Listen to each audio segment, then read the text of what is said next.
नमस्कार, मैं आस्था श्रीवास्तव और आप देख रहे हैं लोकनाथ। आइए डालते हैं आज की खास खबर पर नजर। केंद्रीय नागरिक उड्डयन मंत्री ज्योतिरादित्य सिंधिया ने कहा कि टिकट वितरण को लेकर कोई विरोध प्रदर्शन नहीं हुआ है। बड़े परिवार में इस तरह के विरोध होते हैं। उन्होंने कहा कि हम सब लोग इंसान हैं।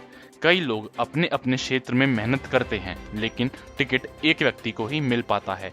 ऐसे में कार्यकर्ताओं की बात को समझना, सुनना हमारा कर्तव्य है।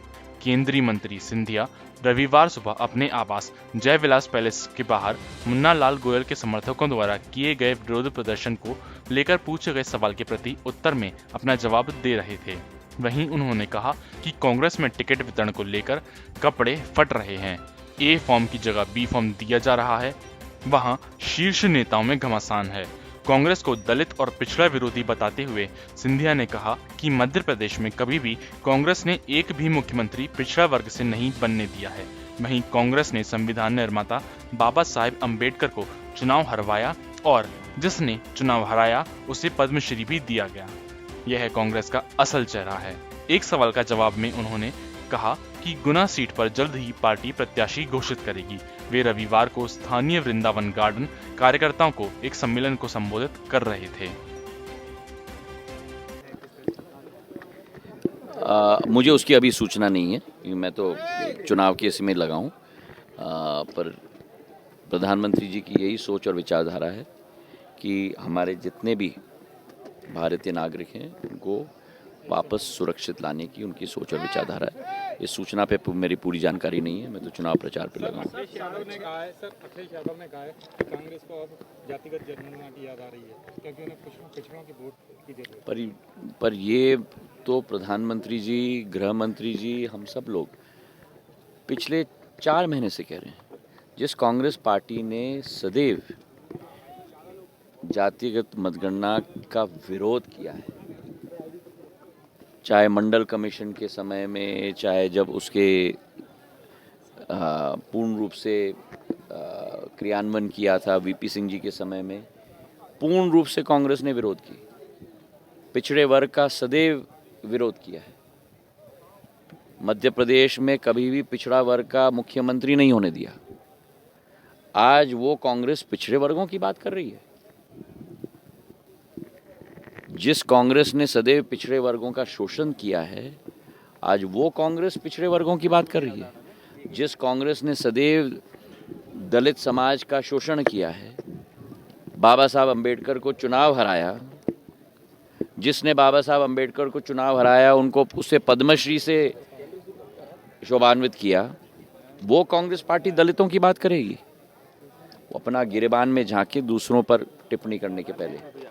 और शायद अखिलेश जी को भी देर हुई, पर अंधेर नहीं, पर अंत में जागरूकता उनमें भी पैदा हो गई कि कांग्रेस की असली चेहरा क्या है। और जो अहंकार कांग्रेस में है, जो दूसरे नेताओं के बारे में ऐसी बात करती है, अब समय आ चुका है। 17 नवंबर में मध्य प्रदेश की जनता भी कांग्रेस को सबक सिखाएगी। जो भ्रष्टाचार किया है इन्होंने, जो वादा खिलाफी किया है मध्य प्रदेश में, पूर्ण रूप से उसका दंड मध्य प्रदेश की जनता कांग्रेस को देगी। अभी भी गुना की जो बची हुई है, चुनाव लड़ाया जा रहा है। आपका क्या है? चुनाव एक सीट बची है, क्यों नहीं लड़े नहीं है पार्टी ने? नहीं, जो गुना की सीट है वो भी प्रदेश का केंद्र नेतृत्व, प्रदेश और केंद्र नेतृत्व अगले 1-2 दिन में पूर्ण रूप से उसकी घोषणा हो जाएगी।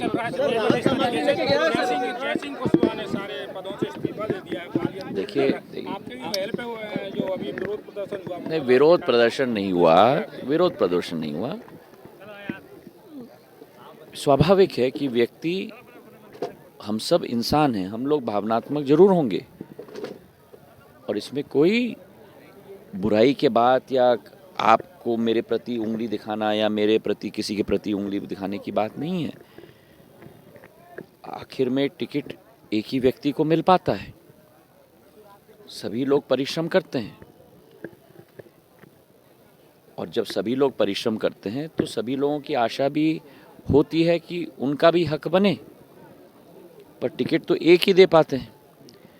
उस वातावरण में सभी से चर्चा करना, सभी से बात करना, और वही मैंने सुबह सभी कार्यकर्ताओं से मैंने बात की, उनकी बात भी मैंने समझी, वो मेरा दायित्व है। परिवर्तन के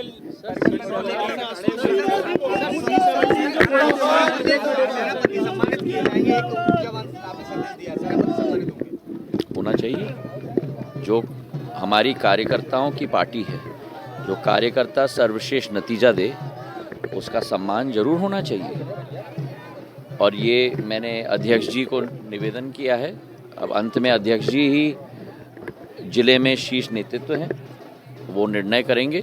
और एक विचारधारा है हमारी कि इस तरीके से हम लोग हमारे कार्यकर्ताओं का मान सम्मान जरूर हम लोग कर पाएंगे।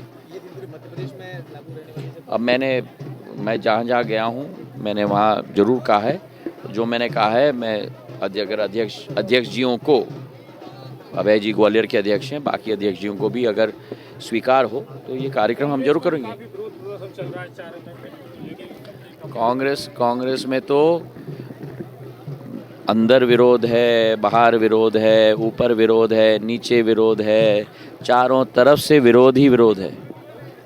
और तो और क्या, कांग्रेस के दोनों शीर्ष नेताओं में भी इतना विरोध है कि एक नेता कह रहा है कि दूसरे के कपड़े फाड़ो, दूसरा नेता कह रहा है कि ए फॉर्म बी फॉर्म आप देते हैं। तो आप ही अनुमान लगाओ, आप भी प्रजातंत्र के चौथे स्तंभ हो कि जिस पार्टी के अंदर इतना विरोध हो रहा हो, जिस पार्टी के अंदर कपड़े फट रहे हों, जिस पार्टी के अंदर शीर्ष नेताओं, दोनों उप मुख्यमंत्री और दोनों पूर्व मुख्यमंत्री, उन दोनों के बीच में यह घमासान चल रहा हो, भगवान ना करे, लेकिन अगर शासन की बागडोर इनके हाथों में आए तो आप लोगों का और मेरे प्रदेश के 9.5 करोड़ जनता का हाल क्या होगा। पीएम मोदी ने कहा बहुत